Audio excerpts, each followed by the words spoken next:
from a room in Chaitanya Lodge. Acting on a tip-off, police raided the lodge and took the suspects into custody. DSP Srinivas, who addressed the media, stated that the accused Renu Kumar, Sandeep Vishwas and Vamshi had purchased ganja from Hyderabad and were selling it discreetly in the area. A total of 735 grams of ganja and 7 mobile phones were seized during the operation. The DSP confirmed that the accused would be produced in court and sent to judicial remand. The arrest highlighted ongoing efforts to curb drug trafficking in the region.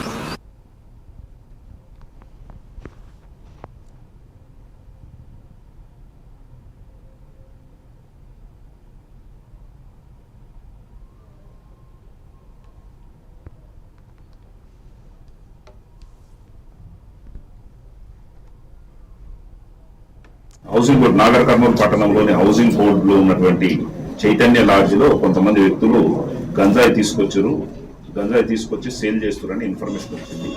దాని మీద మేము మా SI గారిని కొంతమంది కానిస్టేబుల్ని మఫ్టీలో పంపించి Chaitanya LADS దగ్గర ride చేయడం జరిగింది. దీంట్లో సుమారు ఒక 8 మంది వ్యక్తులు మనకు ఆ లాడ్జీ రూమ్ నెంబర్ 106 నందు ఉండటం జరిగింది. మరి ఈ 8 మంది వ్యక్తులను చెక్ చేసినప్పుడు వీళ్ళ దగ్గర ఈ గంజాయి 750 గ్రాములు 735 గ్రాముల గంజాయి మనకు వాళ్ళ దగ్గర అవైలబిలిటీ ఉండటం జరిగింది. ఇది ఎవరు కొనుక్కొచ్చారు, తర్వాత ఉన్న వాళ్ళందరూ కూడా గంజాయి కొనుక్కొచ్చిన వాళ్ళైనా కాదా అని మేము క్లియర్గా విచారణ చేసినప్పుడు ఈ గంజాయిని 4 వ్యక్తులు హైదరాబాద్కు చెందినటువంటి ఆకాష్ సింగ్ అనే అతని దూల్పేటకు చెందినటువంటి ఆకాష్ సింగ్ అనే అతని వద్ద కొనుగోలు చేసినట్టు చెప్పారు.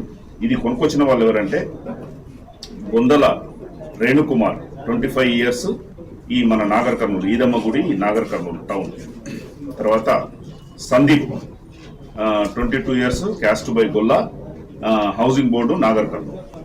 తర్వాత Vishwas 25 years, caste by SC, Raghavendra colony Nagar Kurnool town.